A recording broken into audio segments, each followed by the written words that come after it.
It's actually not a bad thing. I kind of do got some. I was pushing it, saying 1:30, so I was like, that'll give me time to turn it off, run out, jump in the car, and go. And that never quite works out the way it's supposed to. Got So. Oh shit! Oh man! Mm, shit! Chocolate in the morning, bad idea. Well, fuck that. We ain't gonna wait for Mojo. We'll get going. He'll be here in a minute. How y'all doing? Welcome to the party, yo. Pantha Politix Podcast. I am Seven Da Pantha, aka the Carolina Hurricane Ridiculous Slang, aka your baby mama's favorite rapper, aka a whole lot of other stuff you probably shouldn't call me to my face. You know the rest. You know what I'm saying? Of course, my brother in the sunny state of California, IA in the building, ethemadassassin. What's good, man? it. What's happening? Shit. Hey, every day above ground is a good one. At least that's what they tell me. So, I don't No know doubt. anything about the opposite, so I'll take it for what it. I'll take it at face value. Oh, Mojo yeah. Barnes will be joining us soon, y'all. He probably somewhere being emotional or something. I don't know. Who knows? But shit, what's cracking out? What's cracking your way, man? What the weekend look like for you? No, man, had a show last night. My people destruct. I had a joint, Rebel Mind Music Entertainment, and Donkey Mom's TV. It's my man, Brother Mize, also known as Tech the Super Latin. You know, I told y'all about it before, like the backyard event No doubt. that happened last night. So Tech is retiring his incarnation of the series because he's focusing on festival type of things now, and he underground wrestling. He meshed the underground hip hop with underground wrestling and shit.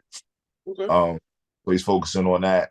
Plus, he lives in Phoenix, so him being back here all the time isn't always convenient. But so Destruct is now doing his thing in the same space, along the same kind of lines. It's still a secret location type of thing. You got to RSVP to find out about it. Everyone to find out where to go. But if you go once, you're always welcome because it's a monthly. Mm, So that's dope. Shit. yeah. But So did that, man. Ran into met a bunch of dope artists last night. You know what I'm saying? Some people were on the bill, they didn't show up. But the ones who were there, yeah. It was dope. It was that's what's dope. up, man. Hell yeah. Deltron, Deltron Black, um, Joe Haas, like Poetic Funk. It was some fire artists on that bill, man. Real fire. I was impressed like a motherfucker by like the how each one was fire. I feel it, yeah. Did you ever feel like at a point you was going to shows and um like, okay, let me put it in a context for people because if I ask you the question, of course you're gonna get it. But so we come from a time period basically where we came through a pipeline where a lot of times shows were stacked. You know what I'm saying? With people because it just was a lot of dope motherfuckers. So it was like you kind of gotta try to put as many as you can on the bill to make it make sense. Don't overcrowd it, but like almost everybody on here gonna slap your head off. It started tailing off at a point, but I find it very rare that I go to a show and I'd be like, man, it's like 9 people on the bill. And first of all, that's too many, just for the record. But there's 9 people on the bill. I've been here through 7 of them, and I ain't heard nothing I like yet. You know what I'm saying? So like, um, have you found that to be well? I guess I don't know. Have you found that to be a more prevalent thing as you progressed, or was it, or did you maybe see it more early on? Because I know I've seen it more recently than I had previous. Which part being more prevalent? Being at a point where it's like maybe it's 6 people on the show and only one of them is really even, what I'm saying, other than yourself, only one is even worth the time you stood there, the time you took to stand there and listen to him. Okay. So yeah. Okay. It's in stages. It comes in stages, I think. Right. So like, um, earlier, what it is this, man. Like in any space of hip hop, you got, people who just feel like, like, hey, I want to try this thing. I want to do this. I'm gonna step out there. I'm gonna show what I've been doing. You have a lot of people who have that idea, and then when they get out there, they find that number one, competition is really high. They also find that being an artist is expensive. You know, it's all types of things that just get in the way. Like even like how before we came on camera, I was saying like, you know, like in what that I'm not gonna be here for like probably the next month, but it's because I need to take that time to make music because I'm going to go somewhere like doing it. You know what I mean? But a lot of people like their lives just get in the way, so people just fall off. They fall to the wayside. So having been in hip hop music and performing this long, I think it's a weeding out process to where you end up where the people who persevered are typically better than the ones who aren't around anymore. I feel it. You know what I'm saying? Like the ones who still running the marathon are still here. And typically the ones who still running the marathon made better music than the ones who didn't. You know, so I hope that answers your question. Like in the beginning, yeah, it was a gang of shows with 10, 15, 20 motherfuckers on the bill and only 3 might be dope. You know, whereas now I'm in a position to where it might be one person in there that's sketchy. Okay, so your experience has been the opposite of mine then. But I think that's because of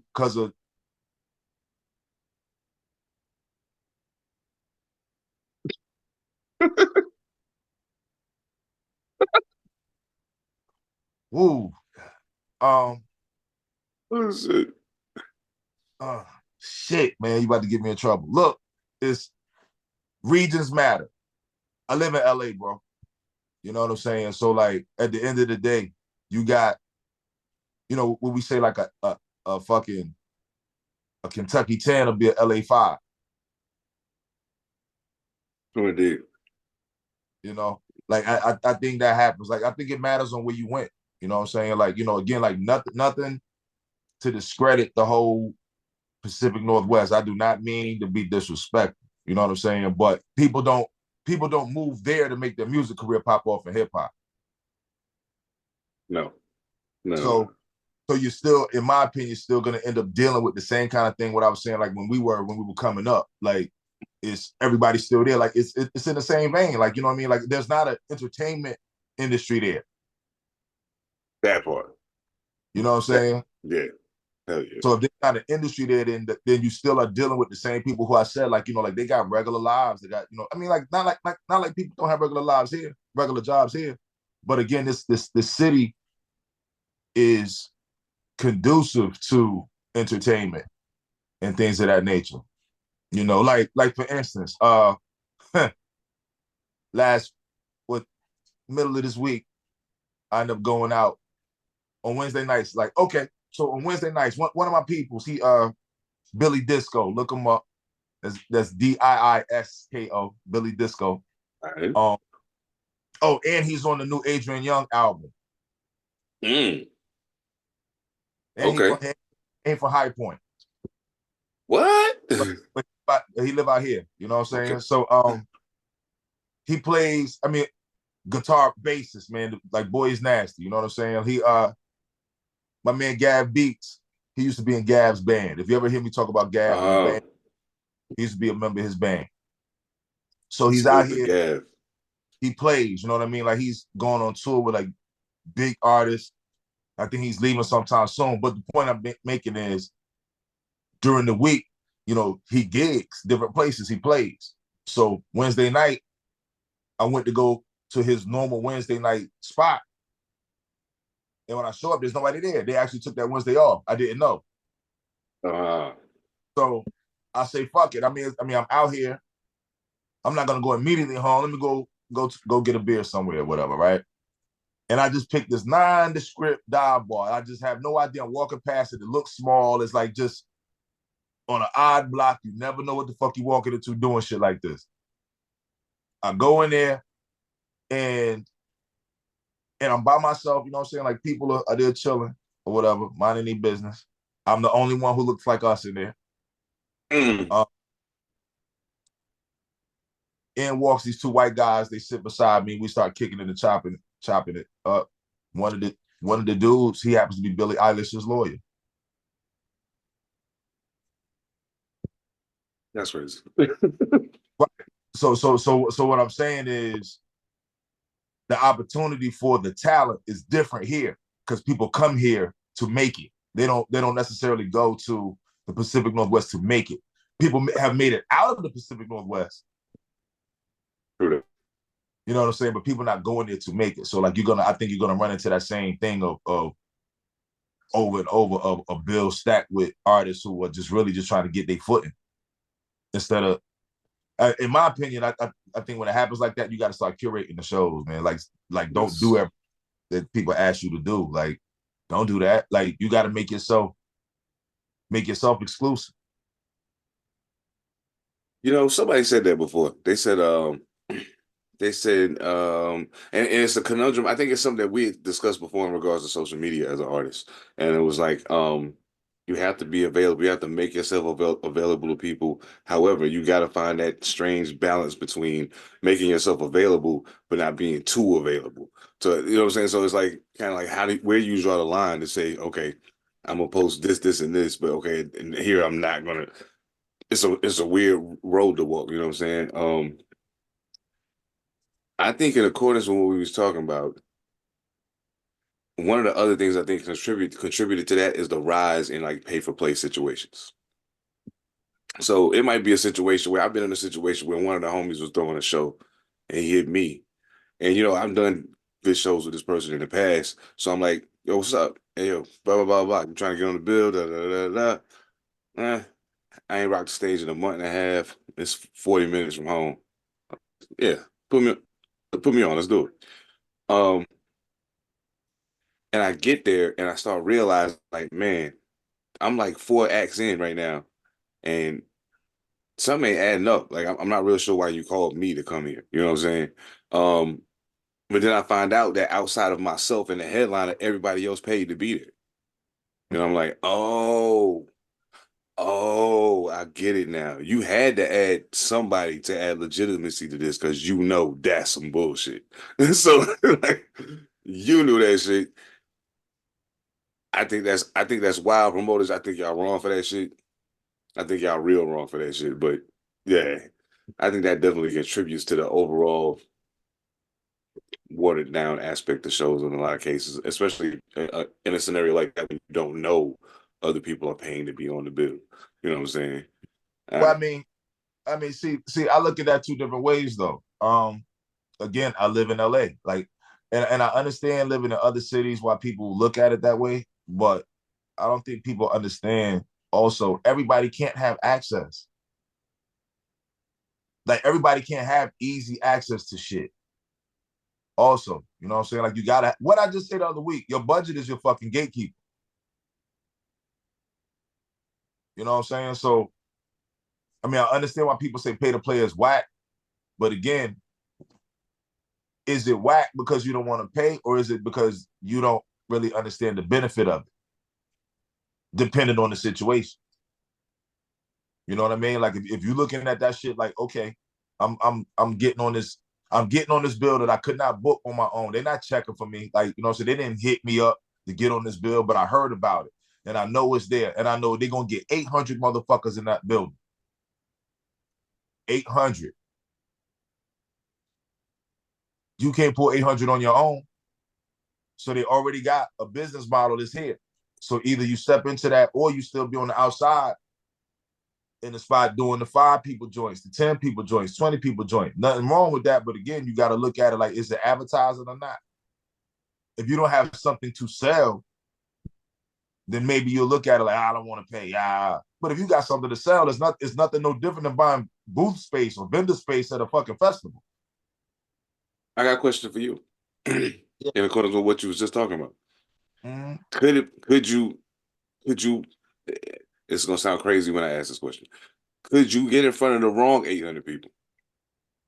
Yeah, I mean, you can. I mean, but again, it's up to you to do the research to see what it is. I mean, I'm not saying jump at every fucking opportunity. You know where you want to be.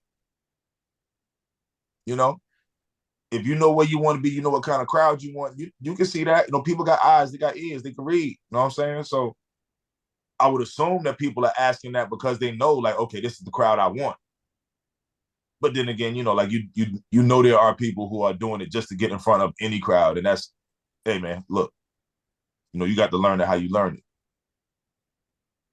Now, the other thing, and it kind of leans into what you were saying about it not really being an industry here. It's a big difference. Ladies and gentlemen, Mojo Barnes is in the building, by the way. It's a big difference between paying to play at insert name of place here in North Hollywood and paying to play at Joe's Dive Bar in North Seattle. It's a big difference between the two. I personally have been a diehard anti-pay to play person for the longest time. But I also, over time I've recognized, okay, in the right situation, it could make sense. You know what I'm saying? Um, there are a lot of things that would have to happen for it to make sense for me, but I do recognize now how it can make sense. I With got a that question. said, okay, go ahead. Yeah, go ahead. But I got a question. Go ahead. Oh no, I was just gonna say. With that said, you know what I'm saying. I still feel like because you have individuals who are not as talented, who do, however, have access to the funds. You know what I'm saying? They're able to pay for those slots. Now, I don't fault a nigga for not having the money. It is what it is. Life gonna do what the fuck life gonna do. It is what it is. But I also don't find it. I find it a bit like, oh, this is crazy. Like just because you know what I'm saying, little pipsqueak from over on 2 blocks across the street. You know what I'm saying? He moving packs and this nigga can pay to play on any stage you want to be on. But you know what I'm saying? MC Juggernaut over here who really about that life, you know what I'm saying? Who really about this hip hop shit and really a talented individual. But he out here working a 9 to 5, got 3 kids, and you know what I'm saying? That's where I feel like the disparity starts getting odd. Cause I'm like, well, damn, it's fucked up because this nigga can't afford to pay it. Like he just can't, you know what I'm saying?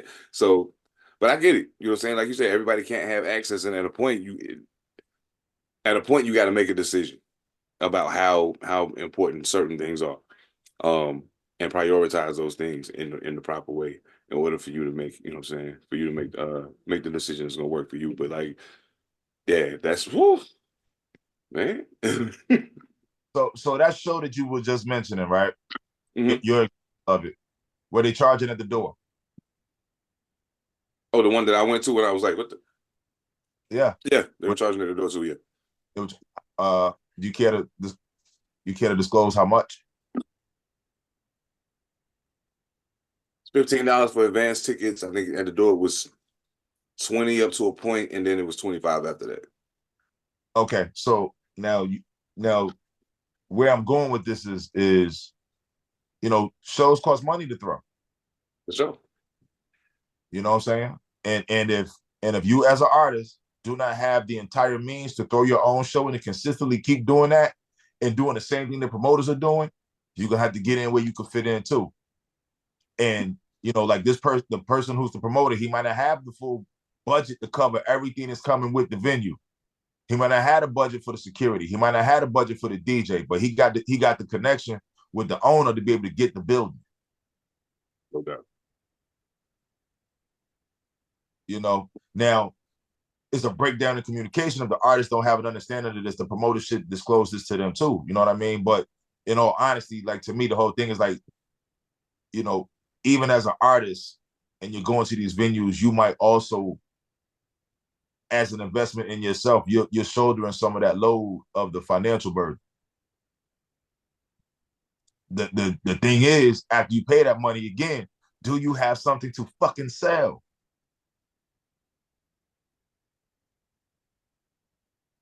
Like You that's would what be people surprised. they don't have shit to sell. Or The if they whole do, time, the quality's low. the whole time I was on the road, I was watching to see who else pulled up to the show with merch. Because I'm like, yeah, it's not like I'm not some platinum selling artist, but like you wasn't gonna be doing the show tonight if I didn't come to town. So you here, make the most of the opportunity. And I'm looking, and I'm like, nice size crowds in most of these shows. Why y'all ain't got nothing to sell nobody? Y'all got nothing for nobody to remember you by. If they can't remember the song they heard that they liked that you was up there going crazy on, if they can't remember your name, because 10 million fucking rappers in the world, dog, your name might get lost in the shuffle. It ain't nothing personal. They can't remember your name. You gave them nothing to remember you by. And then you wonder why you just rock this show with all these great people and everybody seemed to love you and your numbers don't change and you know what I'm saying, your numbers don't start to reflect all of the work you did. But why would it? You did nothing to make sure they remember who the fuck you was. You know what I'm saying? So yeah, I feel you. What do you have to sell indeed? Now, mind you, also, I think the key thing is what you said at the beginning, though. You was like, you wouldn't have a show unless I was here. So that sounds like you're speaking to an artist that's local to that town or close enough. You know what I mean? How many shows have they already done there? Like, again, like they your friends and your family is not who gonna support you. Thanks. So they're gonna look, well, I did this show. I'm not taking no merch out here. There's nobody to buy it if they have it. Therein lies the problem. Because I You know? started talking to some of them and realizing they just didn't have it. You know what I'm saying? It was like, oh. Well, again, they might not see an economy for it. Like, they may have to create it, or again, they might know the financial struggles of people around them. Like, man, motherfuckers don't got extra bread. Like I perform at open mics because, like this is them speaking. I perform at open mics, because I need to get on the stage. But the people who come to open mics ain't there to buy shit.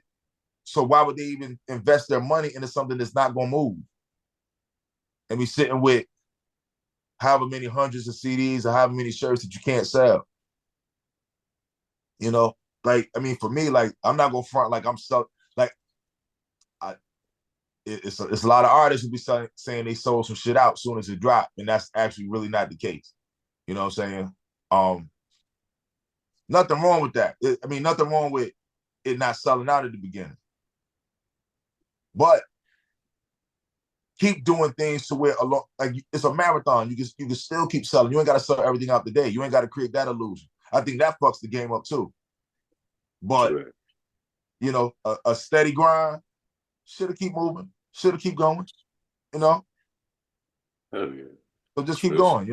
Like again, like the merch I got that I'm taking out next week is merch I've had from previous projects. I mean, next month is merch I had from previous projects. It's how I want to put it. When I was doing certain things, when I was conducting certain transactions, I always had the mindset, as long as I have something to move, I always got the potential to make money. That's it. As long as I got something to make money. Oh, I can get on this show, cool. I got the potential to come there and sell something. Now, I will say I'm one of the few people I know. And at first I thought it was just but before I do that, Mojo, how you doing, man? You all right? You good? Yeah, I'm good. It took a second. I was a little worried. I was like, oh shit, is this nigga being held hostage or some shit?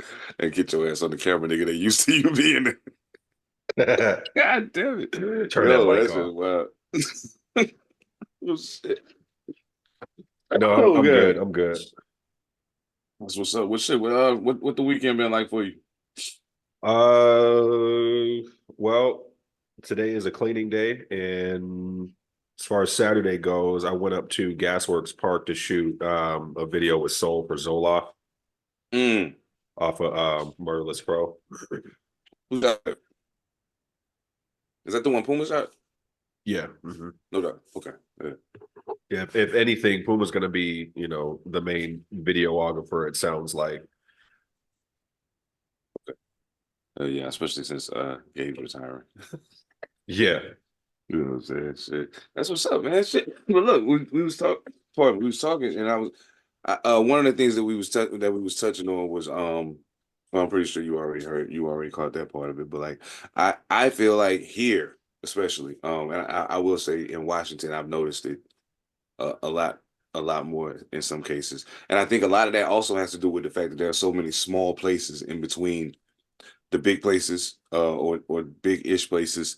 So many small places that are also trying to stake their claim. You know what I'm saying? So you end up going to a show in, you know, Aberdeen, and it's 20 motherfuckers on the bill. You know what I'm saying? And then you get there, it's 20 motherfuckers, and you ain't know it was gonna be 20 motherfuckers. They only got 6 names on the flyer. You know what I'm saying? But it's 14 openers. They paid the cost to be the boss and be there and shit. You know what I'm saying? And they all ass cheeks. Yeah, every one of them. But they had the money to pay. You know what I'm saying? So my thing was, and I'll ask you this, then we can get off this. I just wanted to get your assessment on it. Do you think that that's happened more as you progressed in your career, or did you see more of it early on? And like, what do you attribute it to? If you see whenever it was, what do you attribute it to? The fact that there's so many bills stacked with so much questionable, questionable talent. Yeah, I think well, it as far as like the way that it looked, that's what I was doing when I first started getting on shows, because I didn't know any other way to get on shows. I didn't know people. So my only opportunity was to spend $50 to $200 to get on a bill with people who are in the same circumstances I'm in. And it changed as the years went on, because you start to rub shoulders with people and you start to create relationships with people, working relationships with people, and they're like, oh yeah, I'll throw you on a bill. And it's a strong possibility that they may not even had to pay for the space. It's just like, I'm gonna give you this slot off the strength of our friendship, or off the strength of your music and stuff like that. But that's also changed back to, you got to pay to get on these shows that'll be beneficial to you.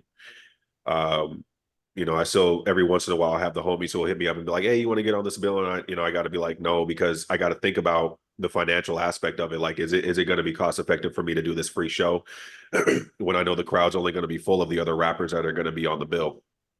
Um, as far as like the reason for it happening, like, the local artists who are not as good, who are paying into it, I honestly just believe that that's a desperation from the artists, because they're trying to get ahead, and they believe in themselves that much that they're going to sacrifice whatever they have in order to be able to be in front of whoever. But I also think it's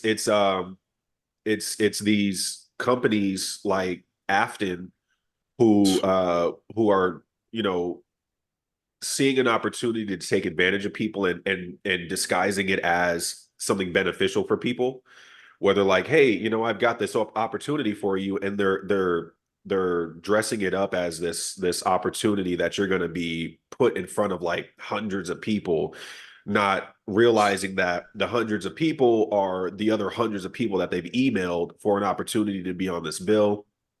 Or it's just not given the full light of the situation. And so I just think that people realize that they can take advantage of artists who are really hungry to get in front of people, or hungry to move forward. They're like, oh, well, you need this, so let me offer this to you, because I know that you don't have any other way to do it.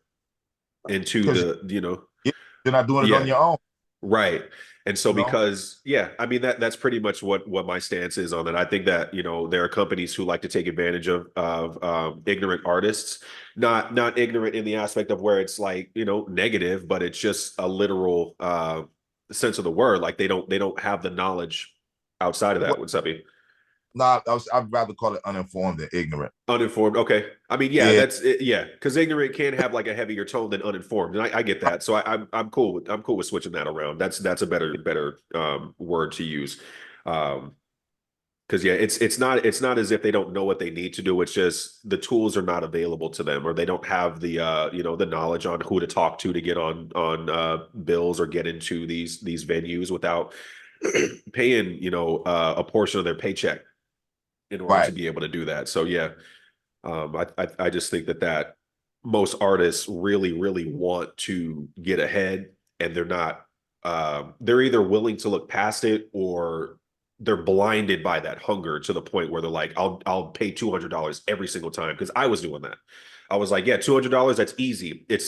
I'm charging it to the game because I know that I'm going to benefit from being seen from everybody. But only so many years can go by before that becomes a hindrance rather than something beneficial for the career, unless in the situation we're talking about merch, because at that point it really is just dependent on your ability to sell and Right. how talented you are.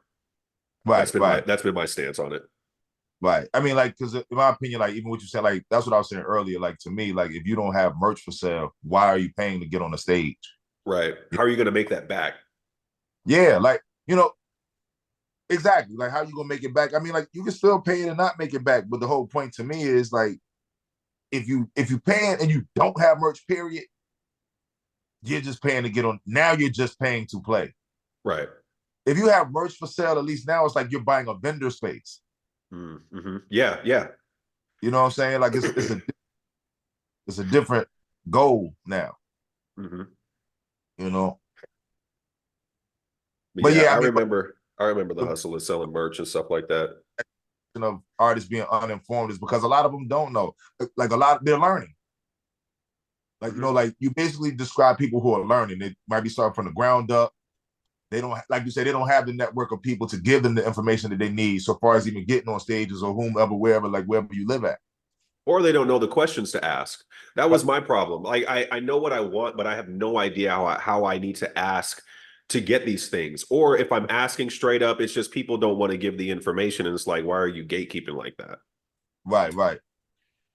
And then at the same time too, it's like, I mean, of course, like, you definitely have janky promoters who are trying to just live off of whatever work you can do. But then there's others who are really actually just understanding, like, bro, like, I had to pay to get this information.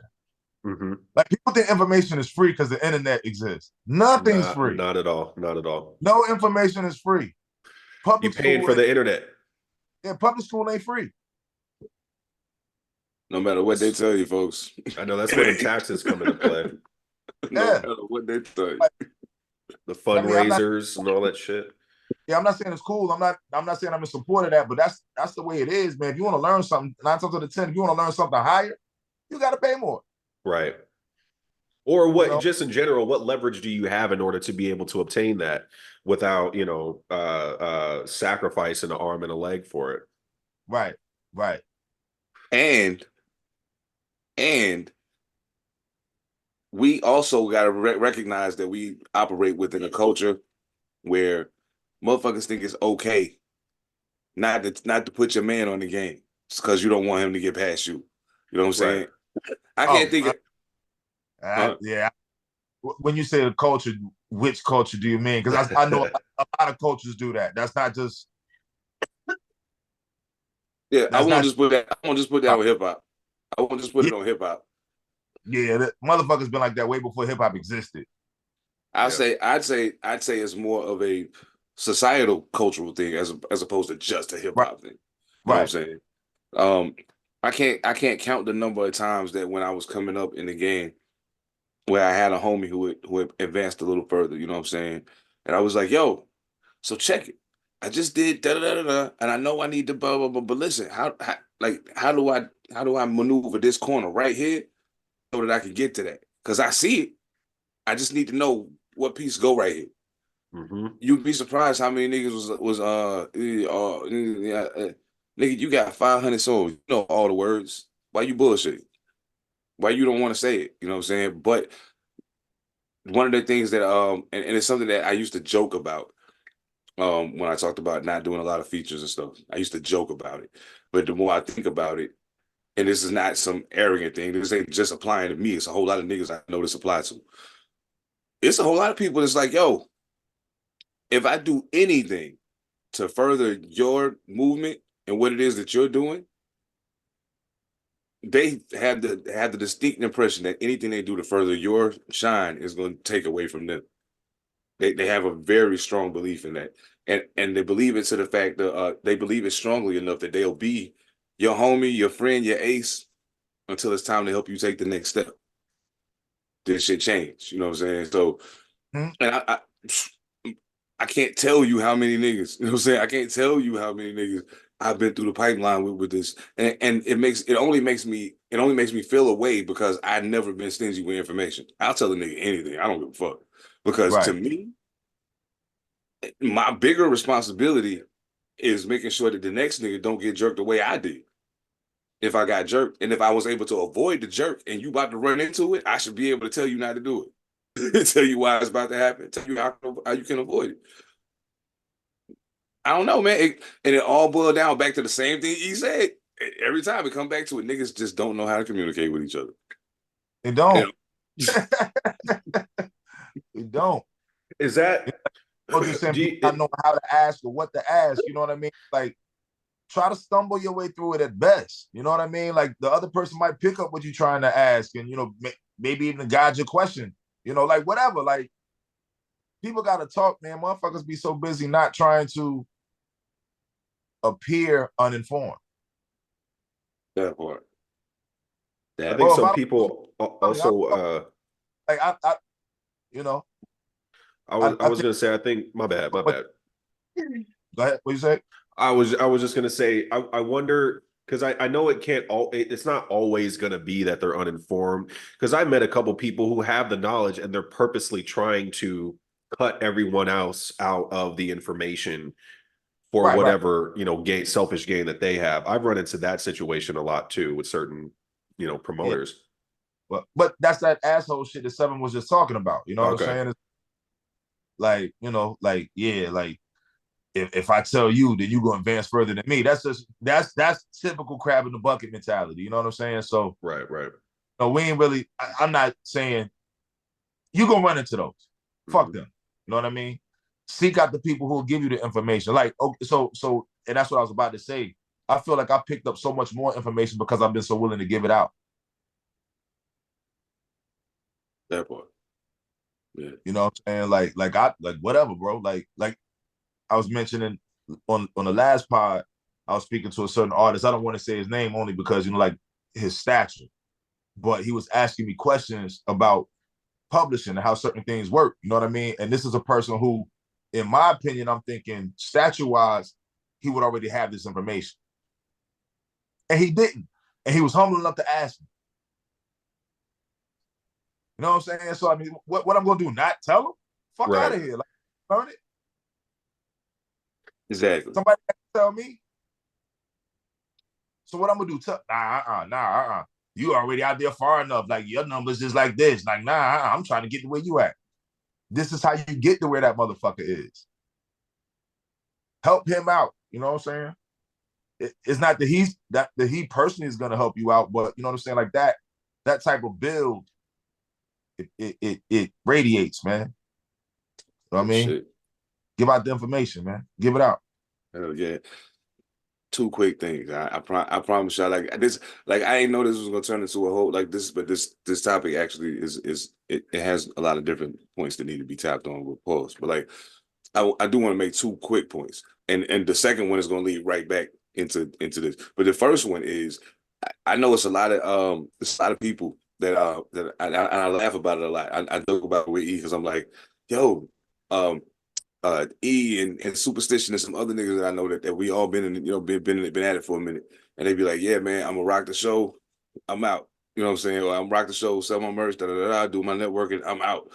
And I'm the nigga that they gotta come pull out the parking lot out here freestyle with niggas in the back of the club. Like, but I just love to rap. You know what I'm saying? But we ain't got to get into all of that. We already talked about all of that. But my point is, I'm one of the only niggas that I know, especially from my era and after, that'll still go to an open mic just because I feel like rapping.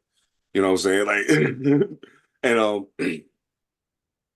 at a point, I feel like the fact that I've been able to keep that part of me, um, has allowed me to escape some of the jaded perspectives I see from some of my other friends. You know what I'm saying?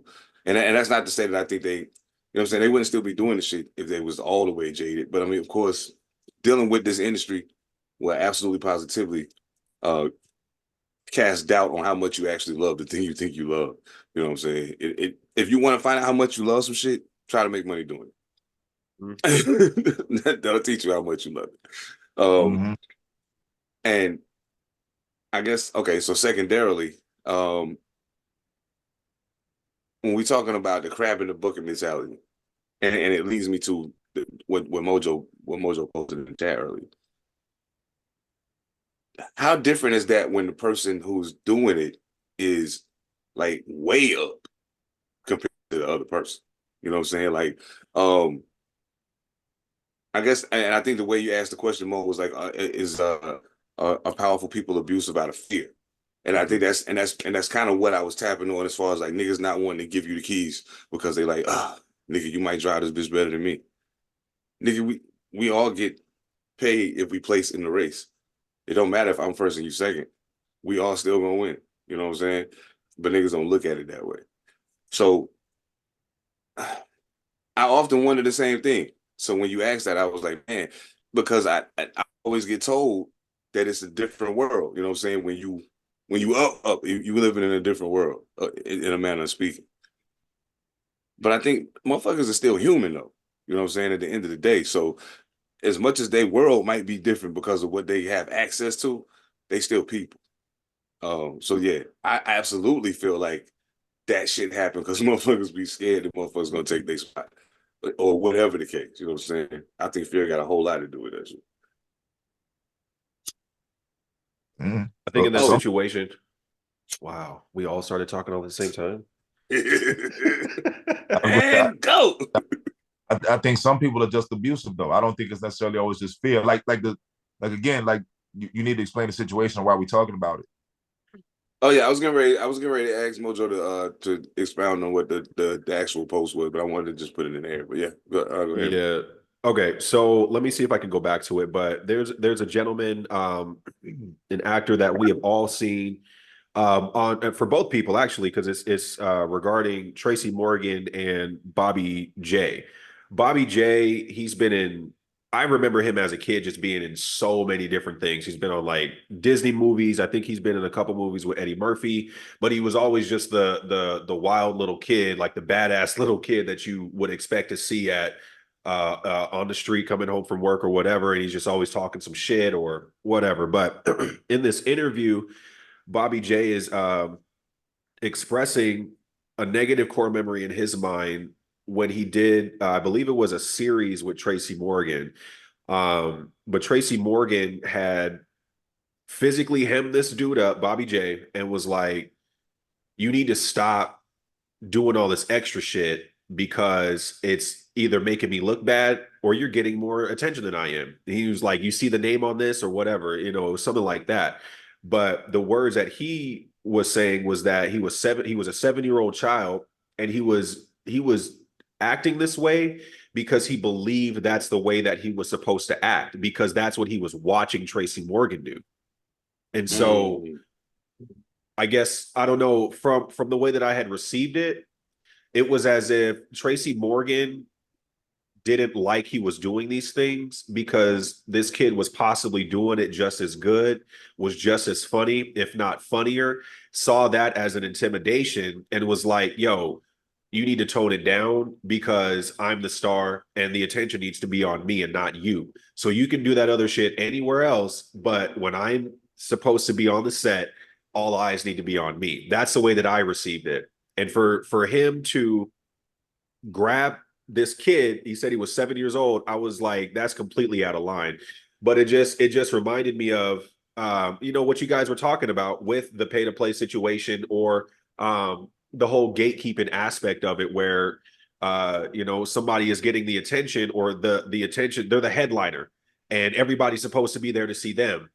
But the second person in the lineup is getting all of the attention because of how well he did. Like that's the point. That's what he's supposed to be doing.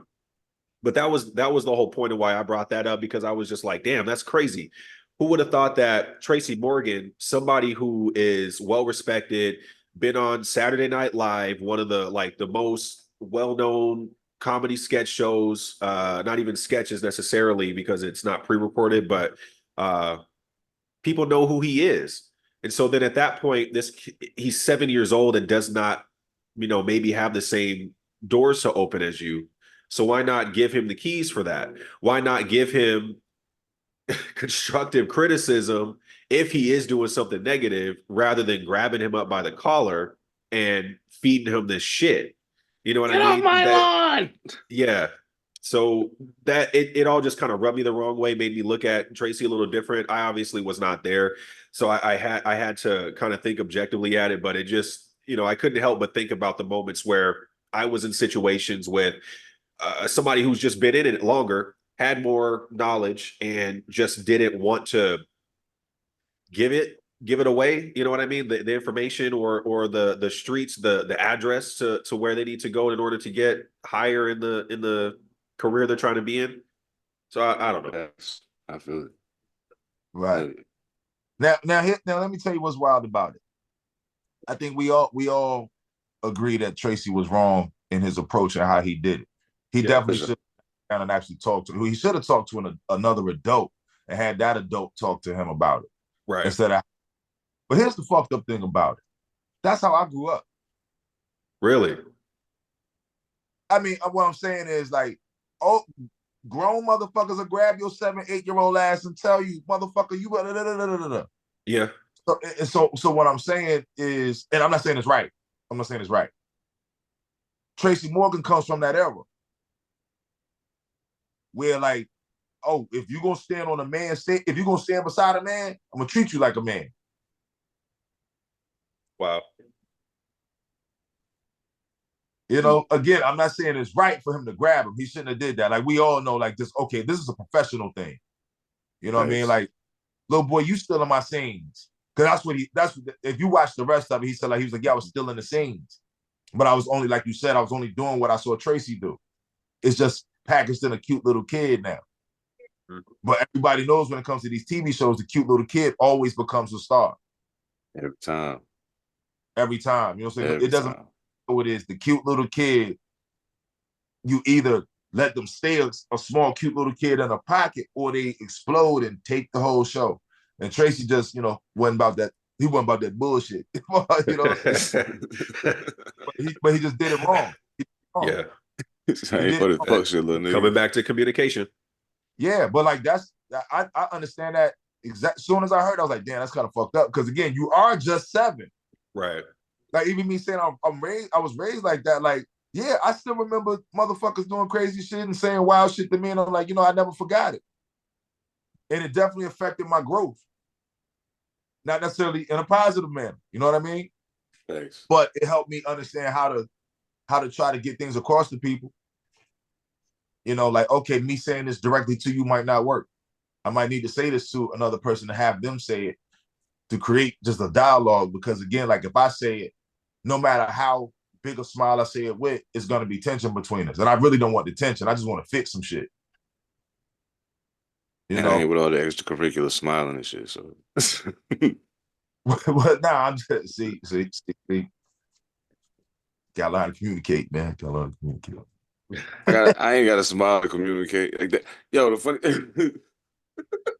No, I'm joking. But yeah, I mean, like that. I mean, that's fucked up. You know what I'm saying?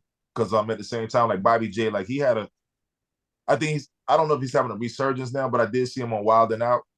Okay. You know what I'm saying? So, but I did at one point wonder what happened to him because he got missing. Because I'm sitting there thinking, I remember 2 movies specifically that I saw him in. I forgot one of them, man. It was funny as shit. But he did play the badass kid. Fuck, I wish I could remember the name of that movie. That shit was hilarious. But yeah, man, like, for a while I had been wondering what happened to him. You know what I mean? So it's sad to hear that, and especially now because we're hearing about all of these things that happen to child actors on set. Yeah. Yeah. I feel sorry for every kid who got molested or got treated like that. You know what I'm saying? But at least that ain't Bobby J's story. You got shook up, and I know if that's the worst of it, like, you know what I'm saying? Yeah. Right. And I mean that in quotes. I don't mean like that shit was right. You know what I'm saying? Right. I think that okay, look, man.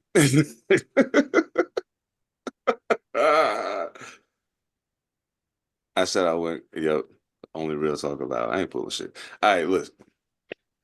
This is how I see this. I absolutely agree with you, E, because I too, yeah, I get it. You know what I'm saying? Yeah, Um, I and okay, I was like, I understand why, like I said, I understand why a 7-year-old child would be traumatized by this. I get it.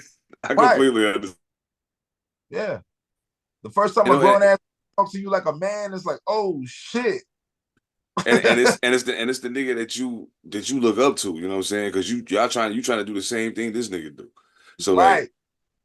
so it hit a little different when it come from that person, you know what I'm saying? Or even somebody, you know what I'm saying? Even if it was your pops or your uncle, or like somebody close to you, you know what I Yeah. mean? It hit a little different than if it's a stranger, you know what I mean?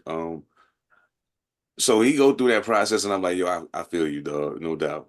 And Tracy, I ain't saying, like you said, I ain't saying you right, but okay. Get it.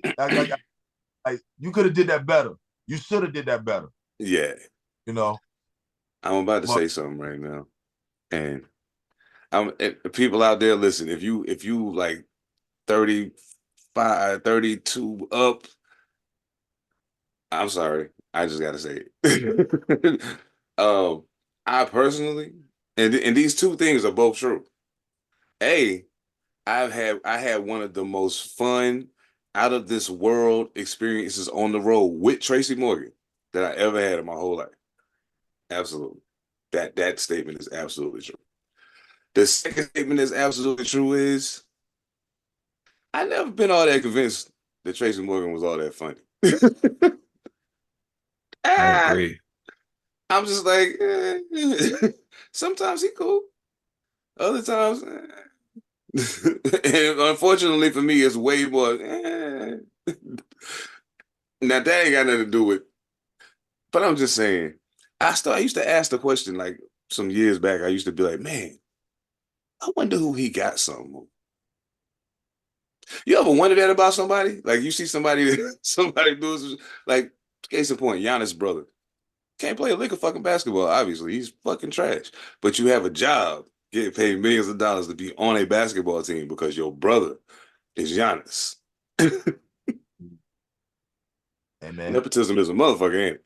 hey, yeah. If it works in your advantage, I mean it is what it is. I mean, Sure did. it's life. Sure did. It ain't like he little. Just saying, it's a he's a body. That's 6 fouls. Yeah, sure did. He don't never get to use none of them motherfuckers. But I mean, you know. And hey man, gotta do better. Put that man in there, let him eat up some of them fouls, get some of that clock. Somebody needs some rest. Yo, the wild shit is though, check it. The wild shit is I saw a video of his highlights, but it was the bad lights. It wasn't the highlights. It was the low lights. It was all the shit he fucked up. That video was 14 minutes long. Then I found a video of his actual highlights. It was like 4 minutes long. And I was like, yo, this is Let me, insane.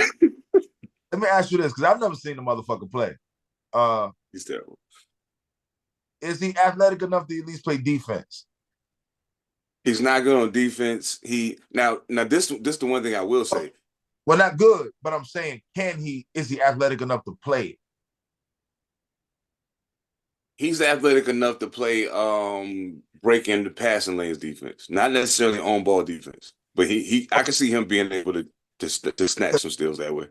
Because my thing is, turn him into Dennis Rodman, if that's the case. And you probably could, because honestly, like people don't know. Just real quick, I know y'all we got all purpose for this, but just bear with us for a second. Dennis Rodman actually was a scorer in college. Right. And even in Detroit, at times he was called on to score. Right. But all anybody ever talk about is the defense and the rebounding. And Giannis's brother, I can't even say his fucking name. I'm not gonna pretend like I can. He actually has scored some points in the Greek league, playing overseas. He just hasn't performed well in the NBA. Like he really looks like he's a dumpster fire in the NBA. He just doesn't stack up with these niggas at all. Even in the G League, they was running circles around this nigga. So I don't know. I mean, maybe you could turn them into some semblance of that, but I don't know. I don't know. Maybe. But yeah, hey man, listen, Tracy. I don't know who wherever you got the photos in the safe. Keep the keys, nigga. Keep the keys. It's doing you. It's doing you. I don't think that's it. I don't think that's it. You know, like it's a special brand of comedy, man, that a lot of people love. So like, even to your point, like I didn't think a lot of his characters were funny, but as he got older, I enjoyed some of his stand-ups. Like the last one, like well, the one when he came back from the accident. Yeah, I really like that shit. Like I enjoyed that. Yeah. he is shot, but his hood shot. So it's like like the fact I can't believe he said that shit. That like, part. Yeah, I can't believe he just said that. It was like, oh man, like when he talked about getting his dick sucked, he was like, oh man, he said, oh, I love a long spit chain. Oh, spit chain. The first time I heard that, I thought that shit was hilarious. I think that shit's funny. You know what I'm saying? Like, you know, or like the first time I heard him say, oh, who is that? Get her pregnant. But it's a way, you know. Of course, over time that shit wears off. You know what I'm saying? But it's like, you know. Shit. Yeah, like right now in the moment when you just said it, it was funny to me. But like if I hear it again 2 hours from now.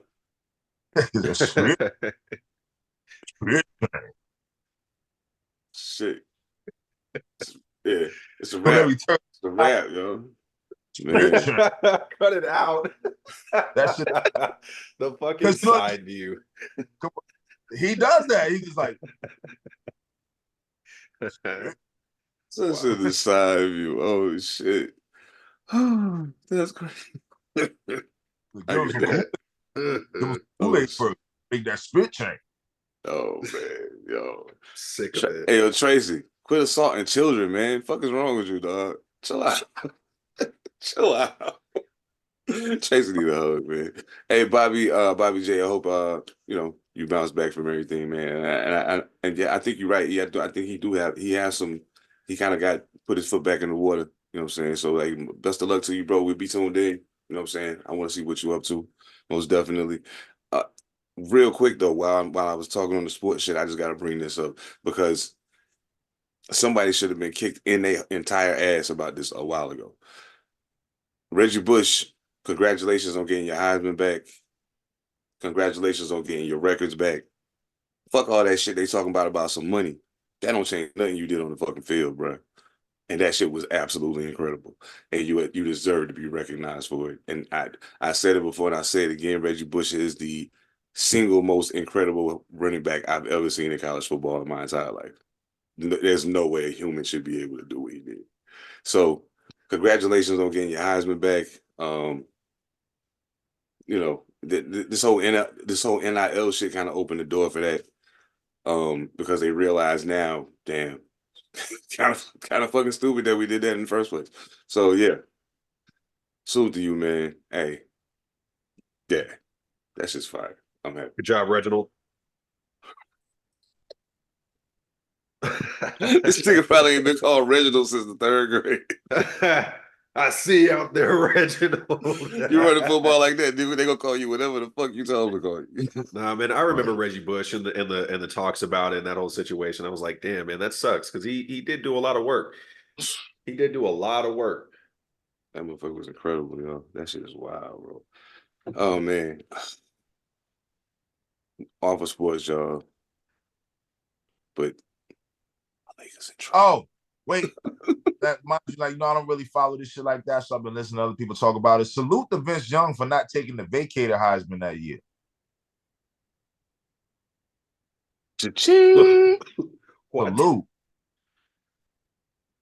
So I was told that Vince Young, they was trying to give that trophy to Vince Young. Yeah. When Reggie. And he was like, I don't want that. I'm not taking it. Well, I remember Vince Young. He played for the Eagles. How could I forget? Salute. One of the best college football quarterbacks ever. Man, you know the funny thing, you know, this ain't even a topic, but and we ain't really got to even delve crazy into sports per se to have this conversation. I think it's more about a translation of for lack of a better term, it being levels to this shit. how many times have you seen the person that was exceptional when you was in high school? And this could be an athlete, a we could even say a female and how she looks and how she rates on the looks, like the baddest girl in your high school, right? Say you and the baddest girl in your high school end up going to college together or going to the same college.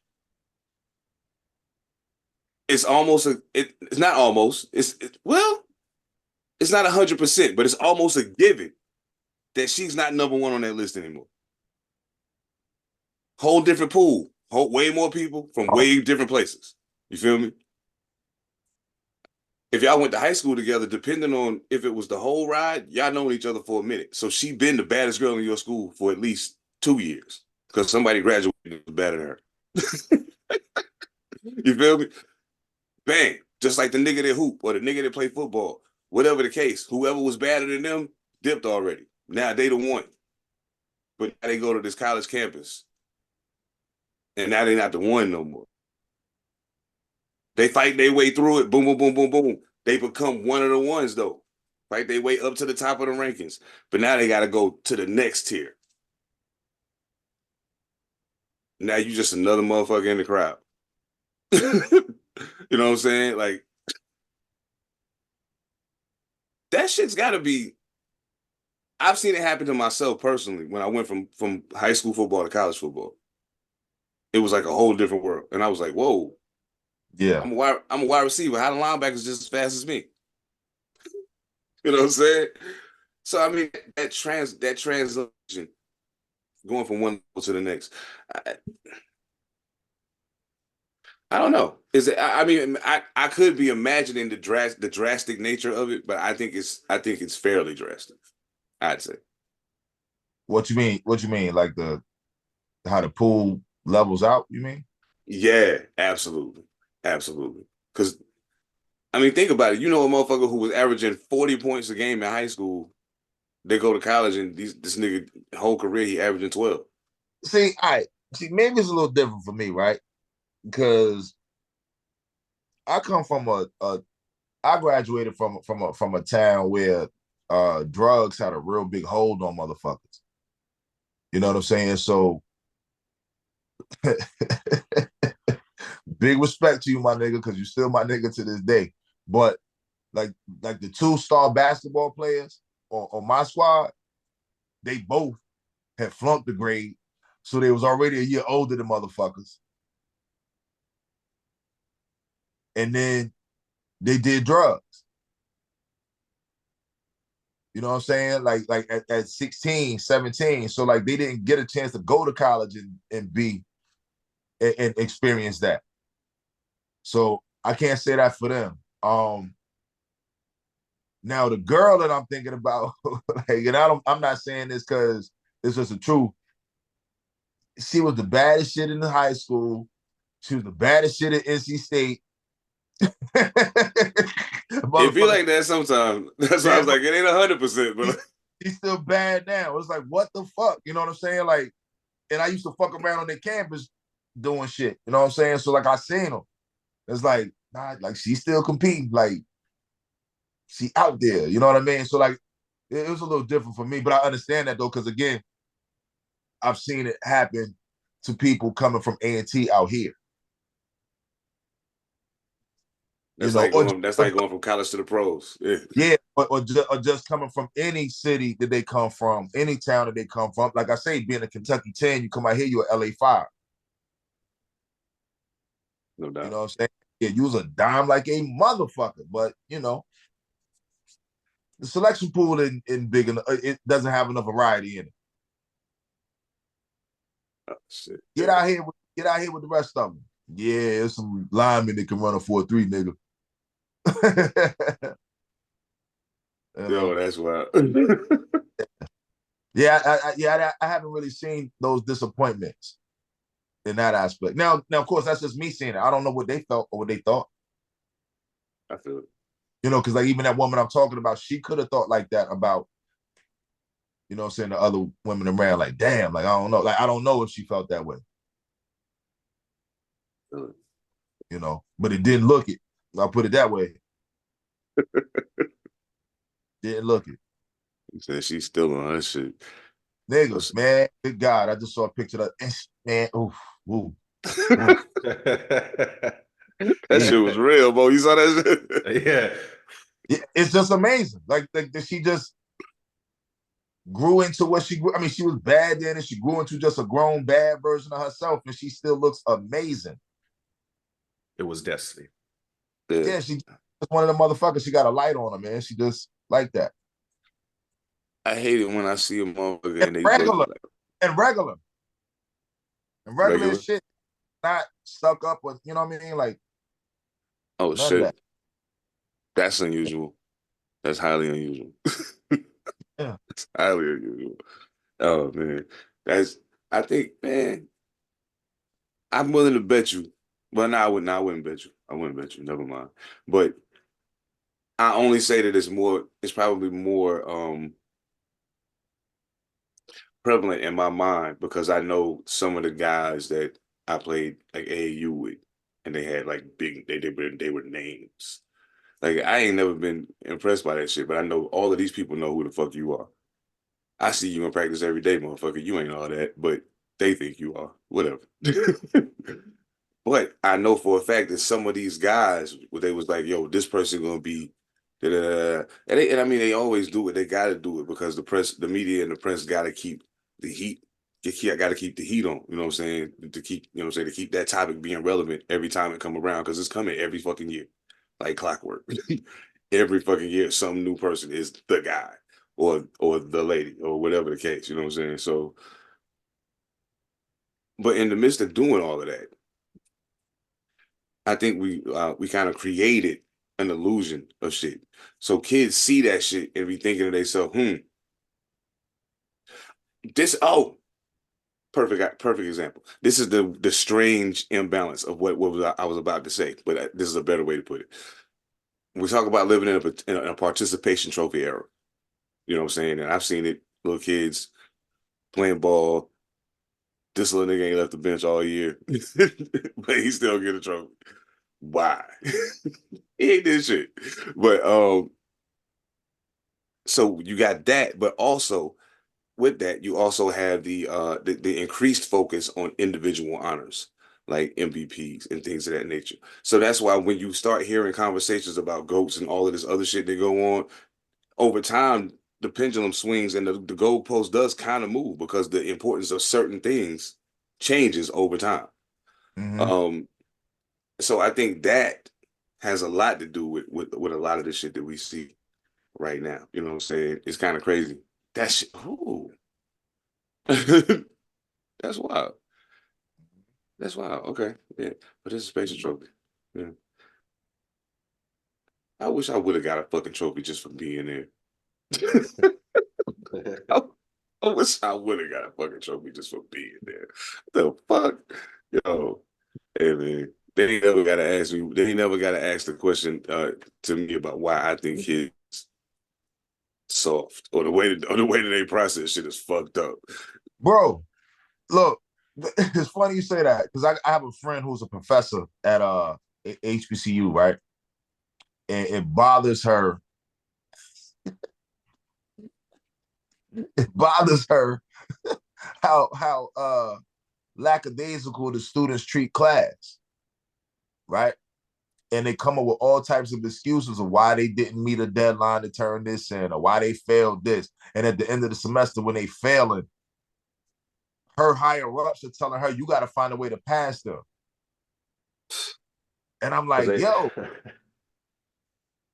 like, that's not, like, if they fail, they're supposed to fail. She's like, I know, but they on my back because they not, I'm like, but they not doing the work. What the fuck are you supposed to do?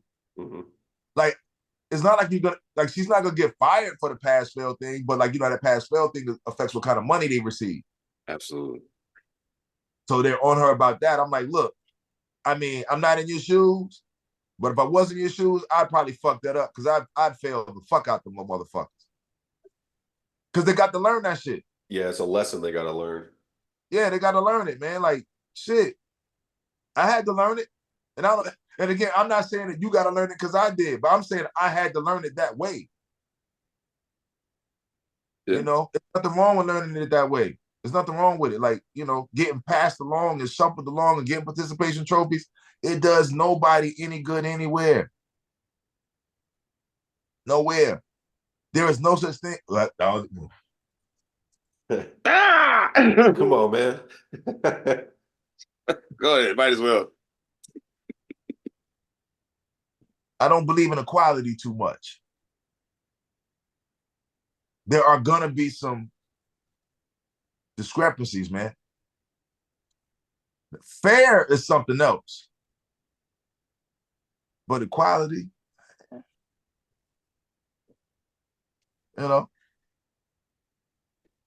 Okay. I hear you. Again, But there's a noise in the house. Who's expected to go check it out? You or the lady? There's no equality. There's no equality. Peep this though. Peep this. And this is just a thought that I had. I could tell you, and I could go ahead and tell you now. I was extremely high the night that I came up with this whole theory. I was extremely high, and I was like, "Yo," but anyway. So you say equality as opposed to fair, and I understand the differential between the two when you use it that way. Here's where the theory comes into play. Okay.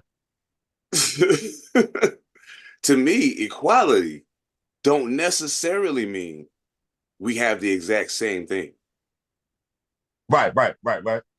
To me, equality more so means we have what's necessary for us to meet a certain medium of the same thing. You know what I'm saying? So, boom, maybe I don't need that extra 20 grand to suffice. Now, if whatever I do outside of the norm to make that extra 20 grand, okay, that's my prerogative. But as far as like the base of everything, so maybe I don't need that, but you do, so you get it.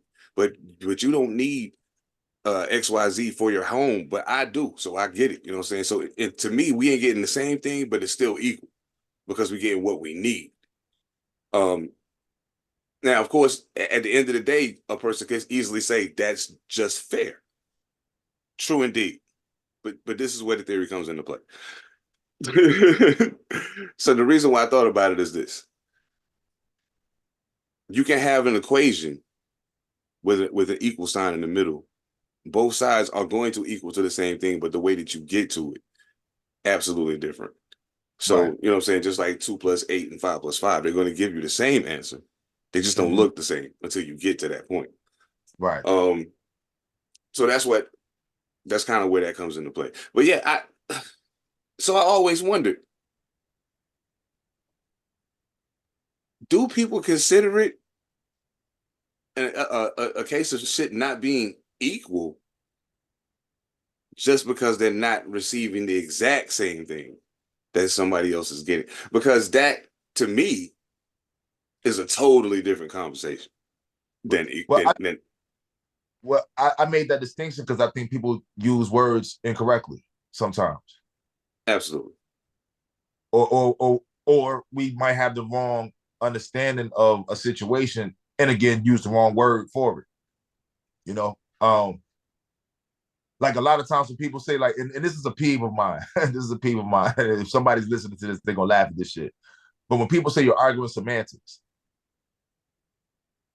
and when people say that, are they really arguing semantics, or is it you just don't like the way that they use the word? Again, semantics means the definition of the fucking word. Yeah. And words have multiple meanings. So, it's again communication and using terminology in certain ways, or whatever. But I think that's a good one right there, man. I don't know. Yeah, 2 and 8 and 5 and 5, that does equal 10. It's just a different way to get there. But I get what I'm saying is like when we say equality, I mean like so far as like, even down to our roles in society, they're not equal. They're not equal. I think women want to be treated fairly. And I'm just even going with that. Like they want to be treated fairly, but they call it equal. and I don't think it's the same. I feel you. Okay. Yeah.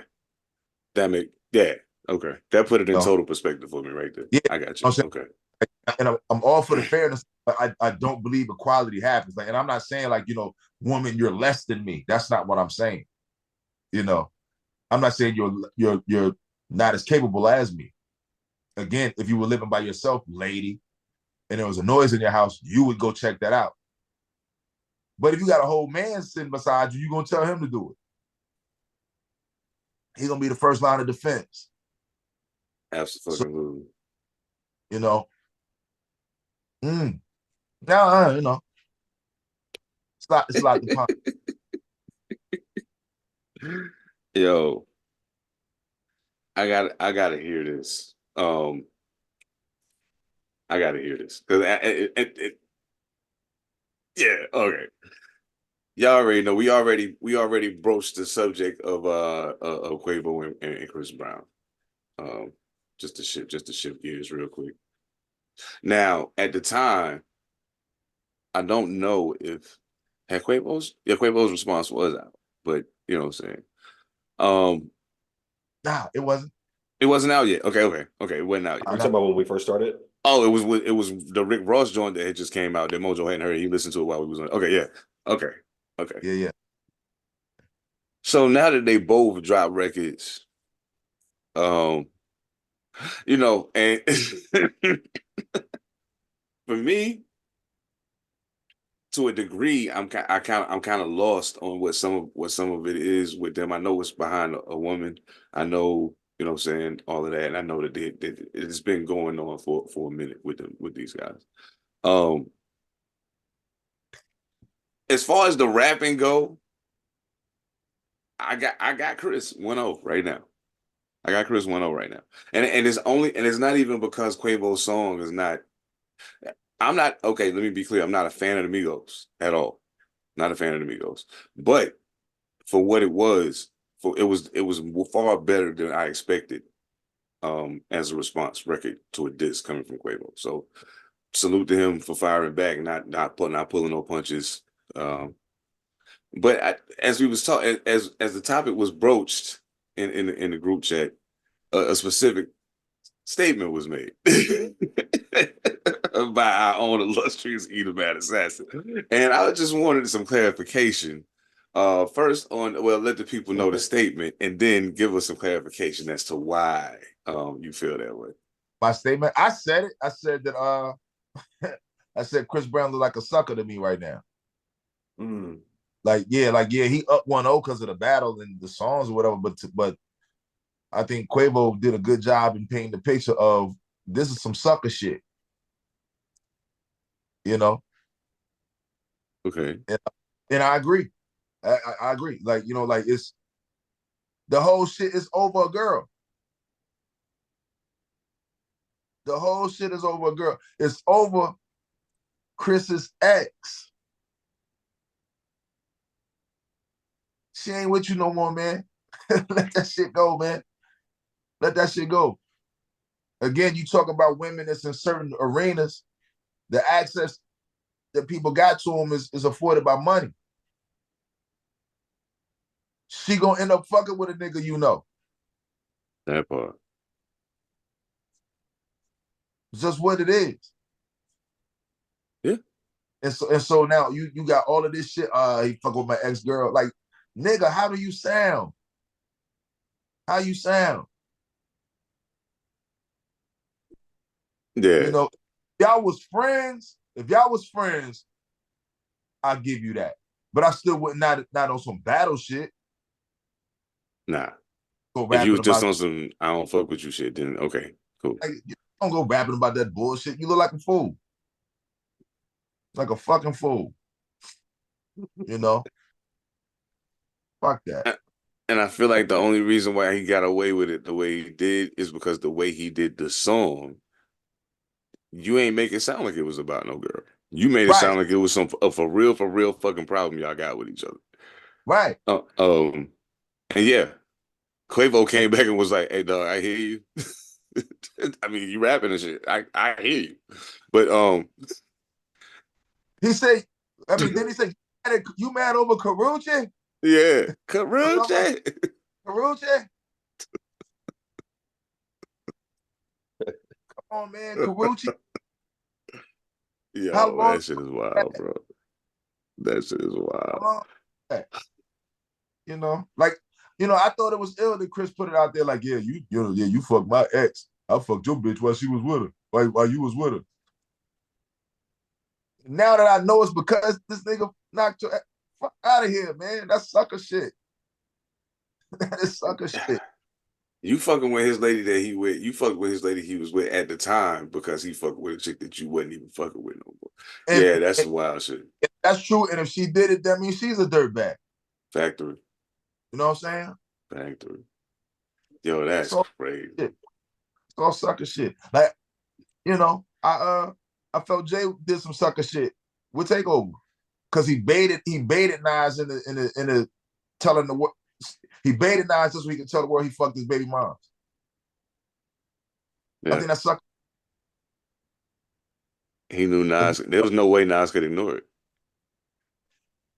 I mean, and then the way they painted the picture, you know what I'm saying? Like, it all came out after the fact that they wasn't together when it happened. Sucker shit, man. Like, this the fuck, man. When I look at the absolutely insane amount of beef that has occurred in hip hop or R&B in black culture behind women, Right. it is absolutely mind blowing. So from my understanding, and mind you, I don't follow these people, but I listen to people who follow these people, so I hear these things anyway. But from my understanding, the whole thing with Drake and Future is behind a woman.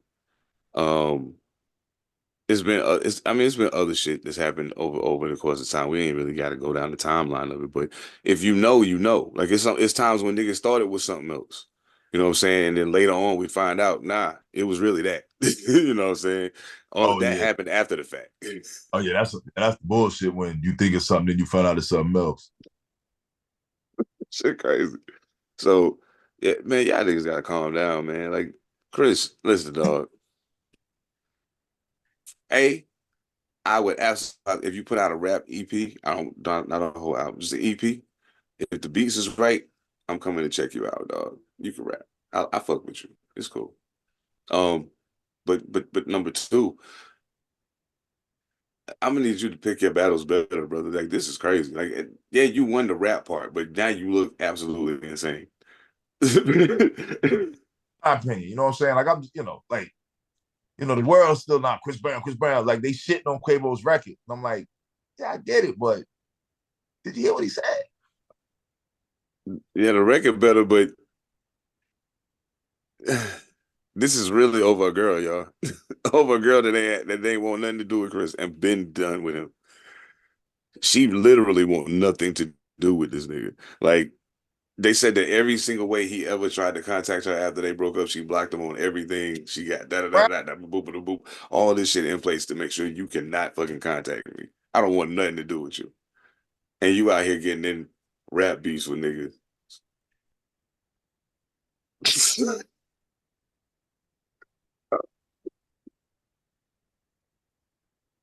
I'll beat your ass.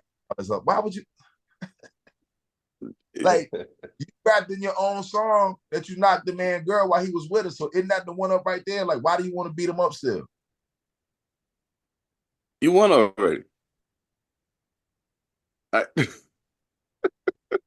This shit, man. I don't understand this shit. Niggas is fucking simple, yo. That's what, let me not. I'm not calling you simple, Chris Brown. Okay, what I'm saying is, this is not complicated math. Is all I'm saying. At all. That's all I'm saying. That's At it. all. At all. You know what I'm saying? You know what? He even gang banged on him. I'm just like, come on, bro. Like, nah. You feel me?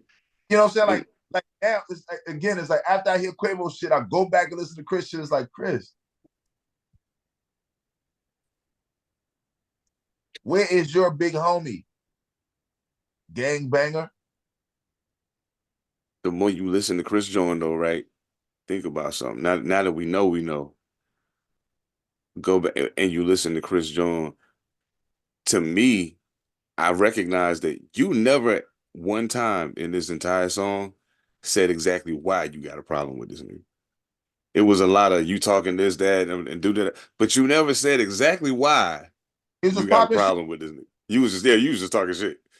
You just did it What? really well. No, he said it. We just missed it. What? Right. Like, because he had so much other shit around it. Oh, you not my ex. Oh, that's the part we fucking missed. Like, even though, like, I brought that shit up as like, oh, he said, oh, yeah. When I said it last week, it was on some, if I'm dissing you, yeah, I fucked your bitch. I put it on record. Man. Like, okay, on some diss record shit, okay, cool, got it. But now that I hear, Quavo said, nigga, you only mad because that happened.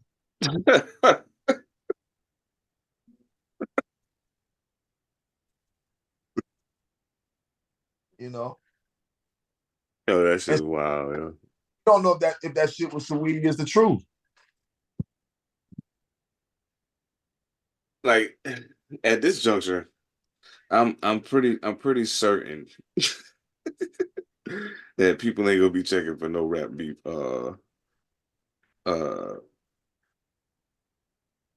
It's gonna be a whole lot of people that missed the boat on all of this because of the smoke screens that's getting thrown up. I feel bad for her because she kind of got drugged in the middle of it and she was trying to stay out the way.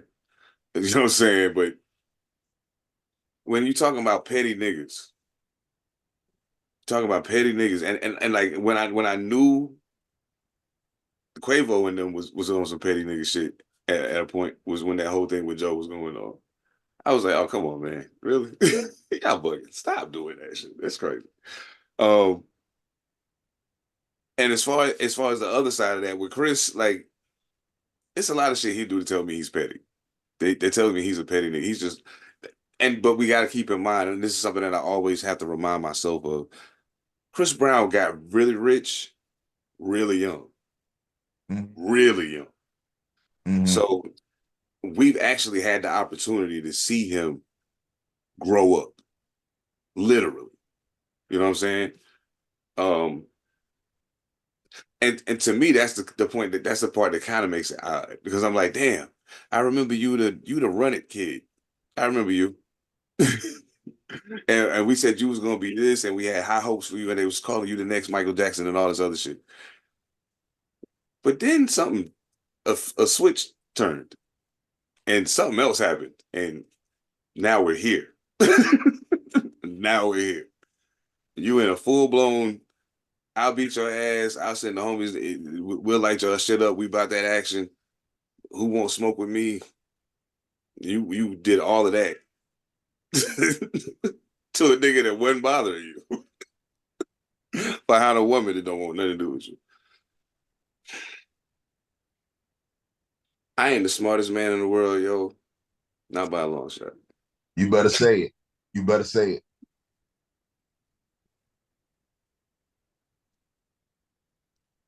All I will say is I ain't the smartest man in the world, but bro, 2 and 2 don't make 5. That's some sucker shit. That's some sucker shit. That's some sucker shit. But see, what I thought you was gonna say is these sounds like the 5 a.m. ramblings of a powderhead who've been up 3 days. We can't forget that part. And again, that's what it sound like, bro. I don't know if you do or not, but Yep. Let me ask y'all a question, man. I've heard a lot. What y'all, what y'all think about Tupac's estate reaching out to Drake about that record and having him take it down from places? Loved it. I thought it was necessary. It's like we need that hot garbage taken down immediately. I think that I don't know, because I mean, because of my own personal feelings about the record, I was like, it makes sense because this man is dead and you're somehow using his voice to gain from it. My only thing is though, if Drake was selling the record, then that would make more sense for me. But I don't think that I saw it up anywhere on streaming platforms, or at least I haven't seen it when I went. Okay, so I'm like, how are we making it make sense for them to sue for money when he's making no money from it? It was merely just supposed to be for creative purposes, where a lot of people have that free reign, right? That's what Right. that's what it seemed like to me. Uh, but I was all for, them having it taken down because he's using a dead man to forward his, I don't know, his propaganda in this whole situation, which I didn't necessarily think was appropriate. I didn't think it was appropriate that he used Snoop's voice and the man's still alive. You know what I mean? Like, the concept made sense, but I think the execution did not. So I don't necessarily think it was correct of them to do a cease and desist or sue or anything like that, but uh I just don't think that Drake should have made that move. I think that's why I have the point of view I have. It's just I didn't think it was a good move by Drake. Mm, I I can mean, dig it. I think the cease and desist was correct. Yeah, If the state wants to stop it, yeah. I mean, because you sure. can't. There's nothing to sue for. Like you can't. There's no way that they can judge a monetary damage off of it. So So it was just merely a cease and desist. It wasn't like, I'm gonna sue you for X amount of money, but it's I'm going to sue you for X amount of money if you don't stop. that's typically what a cease and desist is. Yeah, You know, like we'll pursue further means if you don't stop. You know, but of course they can't say what it is. Like that's going to take a hell of an amount of forensic accounting for them to yeah. figure out what money was made off of that record. Because I'm like, it don't seem like no money was made off of that. Like, he just put it out. You know what I'm saying? So I mean, again, like I mean, everybody got their feelings about it. I guess I'm just me being jaded. You know what I'm saying? Like I just thought it was creative. That was it. So I don't really care about the fact that he used their voices. I just like I said before, battle angle. I thought that was a crazy shot to make. You know what I mean? I was like, okay, like okay, and it was crazy. Y'all sent that this morning? Because I was reading something this morning, and somebody was talking about that record and how like the angle of it. It was like, well, Drake didn't really diss the nigga. Well, he didn't have them two niggas diss him. True. This is true. You know what I'm saying? It was like them niggas was like the pep talk, like get in the game. But we So all, I mean, and that's but where my conflicting feelings on it come into play, because of that. Because I heard him talking. I heard him talking in Pac's voice. It was like, we got to stop this light skinned Canadian guy, and so then at that point, I'm like, is it so bad? But to I guess the more negative feelings I have about it, it's like, Tupac. I don't know. I don't know. I just thought it was weird. I just thought it was weird he was using AI to do this. Like, yeah, okay, so the thing to me that stood out the most, I guess, is I understood the concept because Kendrick is considered by many at present the California king. But who held it prior to him having it? Snoop for a long time. Pac before him. You know what I'm saying? So like it was like, yo, you King Kendrick? Okay. Well, we're gonna let the two prior kings coax you out of your hiding spot. Bring it on. Now that's the one thing in all of this that I give light skin credit for. He literally is like, all right, if we're gonna do this shit, let's get it on. And I'm like, oh, really? I wish you had that smoke for Joe Budden, but we ain't gonna talk about that right now. Anyway, I will applaud him for that. He definitely has had the, oh, really? Come fuck with me then energy. And a part of me feels like part of that is a result of all the years of niggas like me saying the shit I say about him. And he's finally like, you know what? Fuck this shit, man. You know what I'm saying? Because I'm like, dog, you beat, like, they like, oh man, he bodied Meek. And I'm like, yeah, y'all think Meek is like that? Like, come on, man. Stop playing. And plus, it was strategic how he did it. He made club breakers and dissed you on him. Okay, cool. Whatever. I'm gonna get these streams, Jack. You feel me? Exactly. He is at this juncture, Kendrick, you're battling, well, you also starting to become it yourself as well, but you're battling an entity. You're not battling an artist. You can out rap Drake all day long. All day long. We gonna know it and be like, damn, Kenny bodied this nigga. But the other ones, the ones that buy all them records, see, let me put something in simple equation for y'all real quick. Once a motherfucker go past like a certain number of 100,000s of records into the millions, motherfuckers that are the pure essence of that thing that they do are no longer buying those records. There's other people buying that shit now. Case in point, there was a point in time when Redman went gold every time he came out. Every time.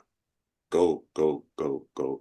Until, is it Doc's the name? Doc's the name. First one that went platinum. I think some of the other ones have gone platinum after that. But that was the first one that went platinum. After that long expectation to go, boom, it went. Gold is only 500,000 records. And I'm saying only in comparison to all the millions of numbers that we hear now. It's 500,000 records. Dead Prez, first album, Let's Get Free, sold 300,000, 380,000 records and change. Not quite gold. But as an independent, if you sold that many records, oh my goodness. But it's all about the perception. 380,000 records don't sound like a whole lot compared to a motherfucker selling 6 million records. And the things that start to formulate around you when you get to the point of selling that many records, everybody don't get that. Everybody don't get the kind of protection you're going to be afforded for certain things. Cool. Whatever.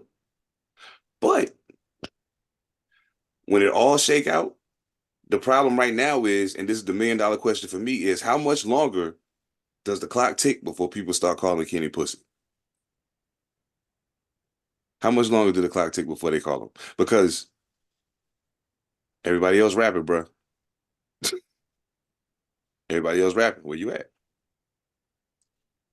Well, I mean, but to the point you made of the people you talking about, who gonna say it? Like, again, Fat Joe said it. no. What I'm saying is, who gonna say it? And like, it matters. Again, like Kendrick's in that stratosphere too. Mm-hmm. You know what I'm saying? So again, like, who's gonna start calling him pussy for not responding? Rappers, hip hop niggas. These are not the motherfuckers who support Kendrick anyway. Right. True that. You're True that. right. True that. Real shit. True that. Hey? I just named a rapper. Feel me? Exactly. Yeah. Point made. Point made. You know? That shit is wild, yo. Or diehard hip hop fans, and them niggas ain't bought nothing since fucking 98. Them niggas ain't bought nothing since Straight from the Sewer came out. You know what I'm saying? So, again, like, it just is what it is, man. I think motherfuckers is asking for too much sometimes. Like, motherfuckers don't get it. Drake is having fun. That's the part people are missing here. Oh yeah. Drake is having fun. He is fucking around. Like, he just put up a picture with a Compton t-shirt on the other day. He's having fun with this shit, man. And that's all he give a fuck about. Because he know at any given moment he could go back to doing what he does, which is making hits. True that. Yeah. Yeah, like this ain't career ender for him or none of that shit. Like even down to if Kendrick came out and made like the motherfucking whatever you think is the top diss record ever, if he did that to the exponent of 100, Drake fans ain't gonna care. Mm, You know what I'm saying? Like the man. outcome of this shit is not gonna affect either one of these niggas' career. Nah. So if Kendrick not responding, it's like, okay, you know. Strangely enough, the only person that may have hurt himself in this entire equation is J. Cole. That's Yeah, crazy. yeah, That's crazy. yeah. Shit. Man, look. Okay. And Hey, even then, I don't think he hurt himself. Because nah. again, like just seeing the public's response to it, he all right. He all right. Like again, like this is a debate I was having with somebody. I was like, yo, like this generation of artists that we're talking about and their fans is a different level of aggression that we had in comparison to them. You know, it's way more of a camaraderie thing. It's way more friendly amongst a bunch of motherfuckers these days. And so even whereas we hung on to the tension and was like, okay, who's gonna be the winner? And that's who we rocking with, possibly. Motherfuckers that they don't give a fuck about that shit. So even with the people who rapping, they don't have the killer instinct in them to say what we want to hear them say. We being our generation of hip hop No fans. doubt. You know, it takes an aggression to be able to tear somebody down. You know, like when I say that, like I don't mean like rap aggressively like DMX. That's not what I mean. I mean I'm just Nah. saying like it's a internal thing that you gotta be able to turn on and be like, okay, I'm gonna tear this motherfucker apart. You know, they ain't got that. Mm. Well, the majority of them they don't move like that. You know, like they are more in tune with their emotions. Yeah. No doubt. Express. You know what I'm saying? You realize you see I waited until after I did that to say something because I knew the camera was gonna come back to me. Express better. You feel me? Is that like okay? And this is shit. I don't know if I said this on here or if it was just a conversation I was having with somebody. But you make a very valid point because I was examining my own statement that I made about man, this nigga been saying I'm the greatest rapper in the world for 3 years. How the fuck you know what I'm saying? I went back and started listening to all of his features and even played back his couple albums that came out in that time span. And I was like, you know what? He do be saying that, but the way he say it ain't like if you try me, I'm gonna tear your head off. Right. It's just, hey, I rap better than y'all. Like Yeah. I ain't really trying to get in no war about it. I just want you to know I rap better than you. You know what I'm Yeah. saying? Like, and once I realized that, it didn't take the sting out of the apology shit at all for me. Like I'm still like fuck that, but like Right. it helped me understand more um how much he's not built for that. That's just not who he is. Even if you It's go not back to his even if you go back to like his first album, who that when he was rapping all aggressive when he was younger. You know what I'm saying? Even then, same thing. Punchlines, witty wordplay. I rap better than you, but I still like I'm rapping aggressively because that's just the way I'm rapping on the beat. But like what I'm saying isn't aggressive, like in right. that way. You know what I'm saying? So hey, like yeah, you made me think about that shit. I was like, damn, yeah, this like because I realized I went down that rabbit hole and I was like, yeah, this nigga ain't really nah. He like the boxer that ain't gonna knock you out, but he'll technically beat the shit out of you for 12 rounds. And then he'll Right. end up winning by decision. When if he had that killing instinct in him and had the power, he could have just knocked you out a while ago. You know what I'm saying? Because he's that good. He really Or is. he took the chance to go after the knockout earlier. Exactly. Yeah, hell yeah. Because see, See, yeah. Because in boxing, that's what that is. Like, you know what I'm saying? Like you could beat him the whole fight and just wait for an opening to get your knockout, or you could be beating him the whole fight and then create your opportunity for the knockout. Absolutely. But when you do that, you also open yourself up to get knocked out. You like, gotta be careful. Bigger. You know what I'm saying? So, same shit, man. Like, again, like, it's not a knock against anybody. It's just understanding how people move and how people think, man. Like, absolutely. Hell yeah. They not, they're not with that shit. Yo, I know we got the window closing, but I got to do this, yo. Because especially since we was talking about the AI shit. Oh, and I'm sorry to say, I'm not in agreement with the fact that the AI exists. I just hope people understand that. I just deal with it where it's at. Like, it's here, man. But yeah, not like, again, like I don't advocate for the use of it. Oh man, hey, look, and this is a good reason right here why we should not advocate for the use of it. Just check it. A Maryland high school athletic director is facing criminal charges after police say he used artificial intelligence to duplicate the voice of Pikesville High School President Eric Icewert, leading the community to believe Icewert said racist and anti-Semitic things about teachers and students. We now have conclusive evidence that the recording was not authentic. Baltimore County Police Chief, blah, blah, blah, told reporters during a news conference. It's been determined the recording was generated through the use of artificial intelligence technology. Dazon Darian, 31, was arrested Thursday on charges of stalking, theft, disruption of school operations, and retaliation against a witness after a months-long investigation from the Baltimore County Police Department. Okay, couple of things wrong with this. He tried it. He tried it. He tried it. He tried it. He tried it, yo.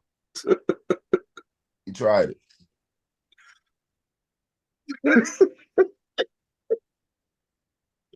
Yo. Salute, my nigga. You tried, yo. Like, close, but no cigar at all. Okay,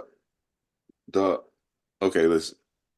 Folks, I hope y'all paying attention. We're talking about the principal and the athletic director of a high school. Okay. Check this out. Dazon Darian had allegedly used the Baltimore County Public Schools network to access open AI tools and Microsoft Bing chat before the viral audio file of Pikesville High School President Eric Icewood spread on. So you used the computer at the school.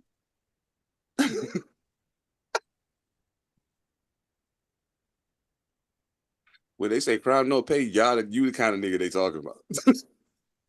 You're the kind of nigga they talking about. What the fuck, yo? Wait, but read that again. They say he researched it there. Did they say he used it there? Oh no, like he created there. He used the Baltimore County Public Schools network to access open AI tools and Microsoft Bing chat. So it wasn't that they used programs that were on the computers. It was just he used their internet basically to take care of all this AI shit. And that would be the reason why he got caught, because they could track that shit.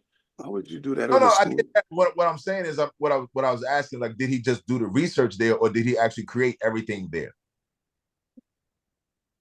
Because that part, to me, it sounds like he did it there. Let me see something.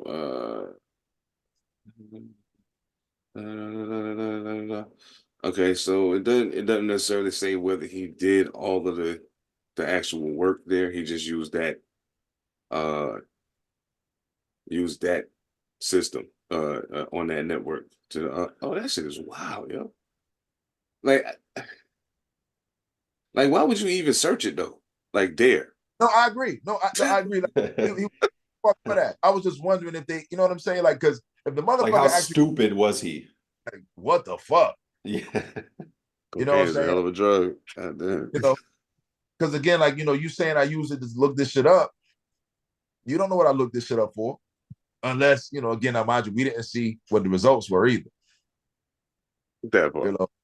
But like, which is why I'm asking that question. Like, because I'm just wondering. I'm like, bro, like, if you actually use the school shit to make it, you're bugging. You're a big bug. I, You big bug.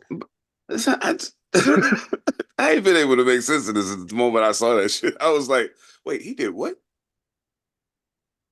And he thought, oh, okay. Yo, dog, listen, I done seen some wild shit in my lifetime. I done seen some crimes and shit take place that I was just like, really? People do that? But I don't think I've ever seen um nope, I was about to tell a fairy tale. I have seen. But this is absolutely a case of when they talk about shooting yourself in the foot, that's exactly what this is. So I, Oh, I wow. I don't know what he was planning to accomplish with this. I, I don't know, man. Probably the principal's probably getting on his ass about something. You're not gonna do me like that. Well, apparently he was up for it was going to be some kind of disciplinary action because of performance issues for the athletic director. That was what was coming up. So because I'm assuming he didn't like what was about to come down the pipeline. So um this is you know crazy. yeah, this is wild. He's like, yeah, a word. That's how we on it. Watch this. In my own house. That's fucking wild. Yo, it says right here, for just a few dollars, anyone can harness artificial intelligence to make audio and visual deepfakes. Stakes are high, but deepfake detection software doesn't always get it right. You know, here's the other side of that. Devil's advocate shit. Not like the devil needs an advocate, but anyway, devil's advocate shit. What if the principal really is a racist? And the police holding him down. And that nigga didn't use AI to generate this fucking recording. He was telling the truth. That's why I asked the question about. I mean, not that I thought 100% that, but I'm like, what I'm hearing doesn't sound like he made it there. Like, so again, like there's a wiggle room of, hey man. Yeah, that ain't what I was looking for that for. Yeah, like, yo, okay, so I'm gonna take it from the standpoint of he didn't make it there. Okay. I'll take it from that standpoint. Okay, so boom. So say you didn't make it there, but you did access those tools that you were going to need to do it later from that network. And then you finish all the work at home, and then boom, boom, boom, boom, boom. Now, here's my question. Were you so sure that your manipulation of AI was so flawless nobody would catch it that you didn't worry about the trail? Or are you just not that right? fuck it, yeah. Smart. Because you're not supposed to buy all your tools from the same spot if you're gonna do something crazy. I'm Pay glad with you caught that cash. because I thought you was about to say you was about to say something else. I saw it on your face. Pay with cash. Go to different stores. Oh Don't buy shit. it all in one place. The Criminal Blueprint Podcast coming next on the Pantha Politix Network. Starring Mojo Barnes. It pays to wear a hat with a brim and sunglasses. Oh shit. Oh shit. Yo. Oh man. Yeah. Well, look, bro. If you did that shit on some bullshit, you crazy as hell. But you tried it. You did try it. You right. You tried it. You tried it. He did it. He did it so you don't have to. And of You know, course, and it's just a quick tangent. When you said deep fakes, a friend of mine, Weapon ESP, he has a project out called Savage Dance 2. And this morning I woke up to, it's him and Ghost in the Machine. And I wake up this morning and I see a promo and it's Joe Rogan promoting the album. But it's AI like a motherfucker. And the only reason why you know it is because the first couple of words don't match, like the sync. Oh, but okay, then, okay. but like maybe after maybe like the fifth or sixth word is right on time, and I'm sitting there like, holy shit! Like, wait a minute, like, this shit is out of hand, man. Like the shit's here, motherfuckers are fucking with it. This shit crazy, yo. I Part don't. 40, a video from him this morning. He told AI, he gave it the details to create a song. AI created the song. Then he sampled that. Wow. Yo, Yeah, that's crazy, man. Use the yeah. powers for good, not evil. Right. I- I'm saying he's like, and he was kind of saying that. He was like, at least, if you want to just be creative, you can figure out ways to fuck with this shit. You ain't gotta do it how everybody thinks that it's gonna be used. And like the music video idea was pretty cool. Like you use AI to generate the entire music video would be a cool idea. That's what you said one of your boys did, right? and that's Or and that's just making the that's not song. bad. Now he just made a song. It was just a Oh, okay, song. okay, yeah. If there was Oh, an I'm AI sorry. generated. The video was of him doing it. Oh, I see. Okay, yeah. I'm sorry. No, The video no, of you're him. good. But if there was a Yeah, whole music video, just AI, let that yeah. shit go. I, Yeah. nah. It was just look what I did. You know what I'm Right. saying? Yeah, but I thought that was ill. He was like, yeah, I told him to make this record. They made the record, so I sampled that. Like, shit. See, I That's I what's think the up. only thing that bothers me is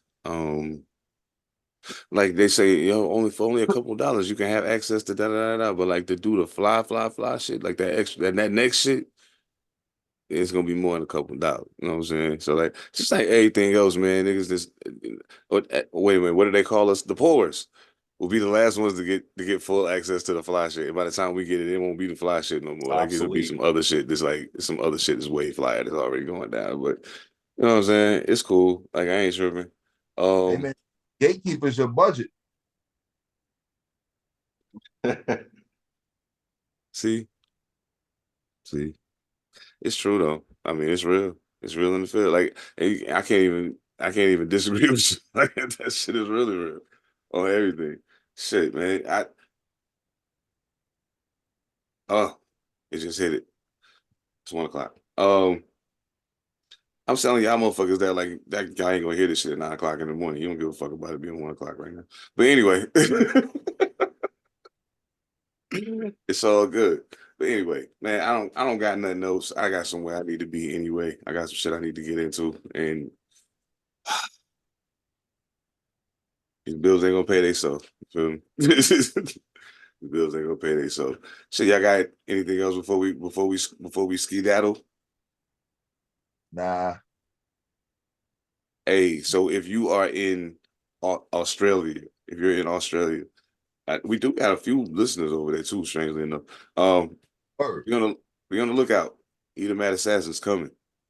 Yeah, I'll be there. Adelaide, first show is May 16th, I think. Yeah, and then from there, oh damn, I need to put it on my website. I'm bugging. I have that shit up within a day or two.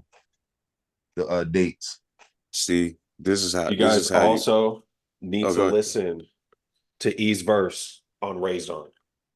Very scary, man. Very scary. Yes, very scary, very Thank scary. Yeah, And no, I was like, damn. I turned the shit off. Like, Thank you, man.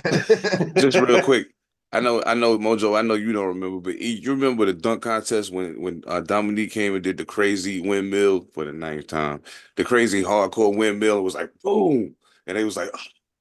And then Jordan was like, "Word, hold my Gatorade," and flew from the free throw line, and they was like, "Oh." See, ladies and gentlemen, you are witnessing Either Mad Assassin being Michael Jordan to my Dominique Wilkins right now. Oh, fuck out of here, man. He was like, "Oh, you went on tour? That's so cute." Guess what I can Watch do? this. Look what I can do. Don't even do that. Don't do that. See how motherfuckers leave shit out? Just do the timing of it. It didn't work out, but then I asked you to go. You did. Absolutely. I'm like, Absolutely. all right, motherfucker. Like, you don't do that. I was Basquiating that shit a little bit. I ain't gonna lie. I ain't gonna front. I was Basquiating. All right, man. Look, yo, thank y'all so much for tuning in, man. Make sure y'all hold us down, man. Make sure you comment, subscribe, share with your people. If you're watching us on Rumble or YouTube, make sure you get at us in the comments. We will talk back to you, I promise. And if you talk shit, I got time. It is what it is. Anyway, salute the Pretty King. Salute the Echo Limitless. Everybody, thank y'all so much. The numbers keep increasing. I don't know how. We just be on here talking our shit, but thank y'all so much for tuning in. So on behalf of ethemadassassin, Mojo Barnes, I am Seven Da Pantha. This is Pantha Politix Podcast, y'all. We'll catch y'all next time. One. Goodbye.